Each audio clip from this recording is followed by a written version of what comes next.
Hey guys, so today we're going to talk about this camera right here, the Canon 6D, which is a full frame DSLR that I've been using for around a year or so now.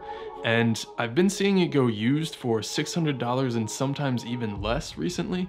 So I'm going to talk about my experience with it, whether or not I think it's a good idea for the price, and whether or not it might be right for you.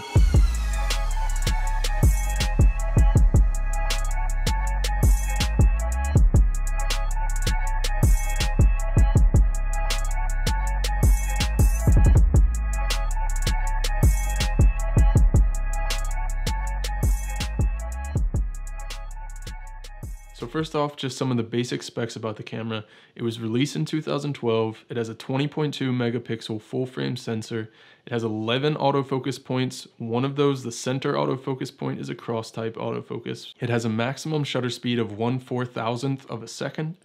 In continuous shooting, it can do up to 4.5 frames per second. It has built-in GPS and Wi-Fi, and it was the first Canon full-frame camera to have that built in. It can do video at 1080 up to 30 frames per second, and it has one single SD card slot. When the 6D series came out, it was Canon's entry-level full-frame offering, so you get the quality of full-frame, but in a more budget-friendly package. So I think the size and ergonomics in this camera is a really great compromise between being compact and being comfortable. It's just big enough to fit your whole hand on and not have any pinky or anything falling off. It's big enough to look like a professional full-frame camera, but also still be relatively portable for what it is. Control-wise, we have everything that you would expect from a full-frame DSLR. We have a ring that I usually set to control aperture value. You have a dial that I usually set for shutter speed. This top LCD screen, and above that you have some buttons for ISO, autofocus, and other options. We have a mode dial with all your basic modes and also 2 custom shooting options. There's a switch to choose between still and movie shooting mode, and integrated with that switch is a button. In stills, that will switch between using the optical viewfinder in this camera and live view. And in movie mode, that's going to start and stop your recording. Of course, we have a hot shoe mount on the top of this camera. The lens mount is the EF mount, which is Canon's DSLR mount. And the EF mount probably has the largest lens selection on the planet. This uses the Canon LPE6 battery, which is the standard Canon battery for larger cameras, which is nice because if you have other Canon cameras, you'll typically be able to use the same battery between those cameras. As far as ports, we have an input for a microphone and a remote shutter. We also have an HDMI out and a USB port. As far as displays and viewfinders, we do have a fixed display screen on the back of the camera and an optical viewfinder. So with using this camera for photography, it packs a really heavy punch for this price point. The image quality is really outstanding. You have 20.2 megapixels, so about 20 megapixels worth of resolution, and that is really plenty for pretty much anything that you're gonna do. That's even enough for making pretty big prints. If you're printing anything bigger than that needs more resolution than 20 megapixels, you should really be charging enough to get a really high-end camera, and then this video doesn't really apply for you. But for pretty much every other use case, 20 megapixels is plenty. Even the new 1DX Mark III, which is Canon's flagship DSLR, has a 20 megapixel sensor. Also, the dynamic range and low light performance in this camera is pretty good. Part of that is because it has fewer megapixels, 20 megapixels. It's not gonna show as much noise in it, but the way this camera performs in low light is actually even competitive with most modern cameras. I won't say that it beats modern cameras, but with most of them, it'll be at least in a competitive range. Another thing to keep in mind is that you're getting a full frame sensor for this price point. If you don't know what that means, I'll link a video about the difference between full frame and crop censored cameras here. But among other things, having a full frame sensor allows you to take full advantage of some of the nicer EF mount lenses. Some negatives I would point out for this camera in photography is, first of all, we don't have super fast continuous shooting, so if you're shooting sports, action, wildlife, something like that, 4.5 frames per second is not really great for that. The autofocus in this camera also is definitely not usable for action. You only have 11 autofocus points, first of all, and only the center one is cross type. So I will say the center autofocus point is really, really good and really accurate. The other autofocus points are not so good and not so accurate. I would definitely not use the other autofocus points if you're shooting with a really shallow aperture or something. And if you're shooting something that's moving or trying to get something really quick, or even something where you have to nail it the first time, I would definitely rely on the center autofocus point and maybe even focus recompose or something, because the other autofocus points will tend to miss. Another drawback is that this camera doesn't have Canon's dual pixel autofocus in live view.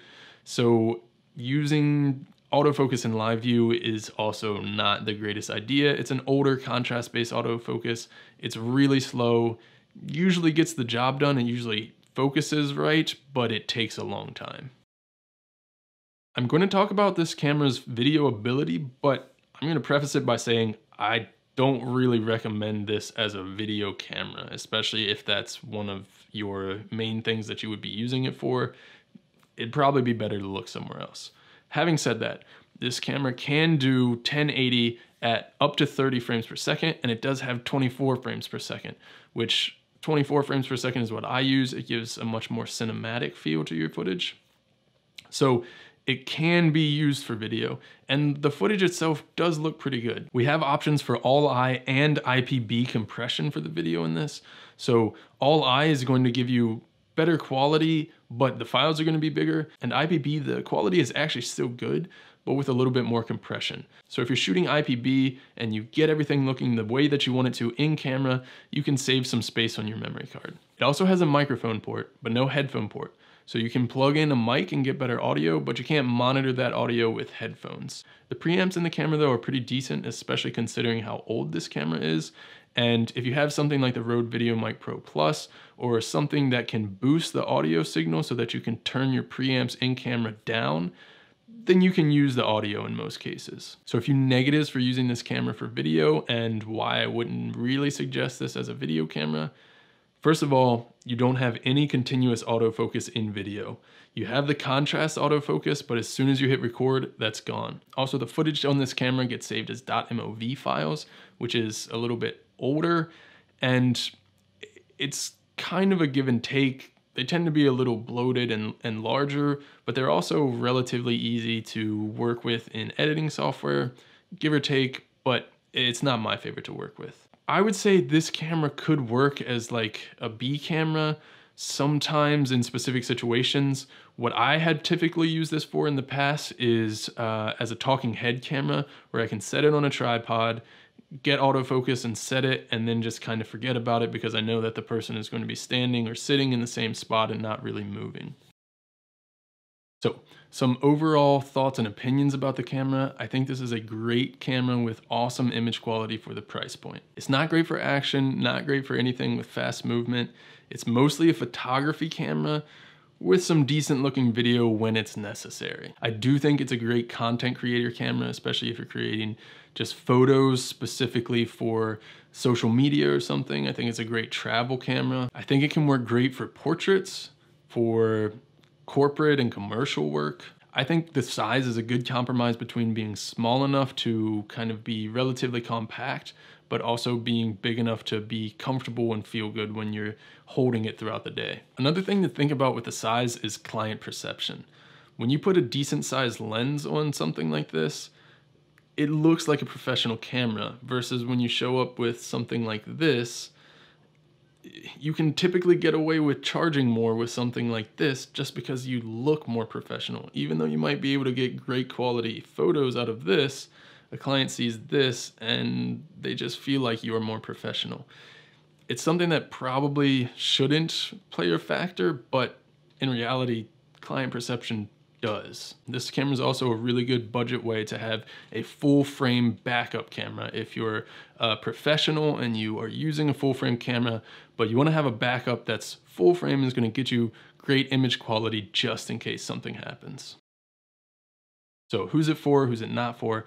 I think, like I said, this would be a great camera for content creators, travel photographers, portrait photographers, especially if you're doing something in studio or doing something where you can pose somebody and take your time to get the shot. I think this would be a really great camera for a beginner going into a more intermediate stage and wanting to step up from a crop sensor camera into their first full frame camera.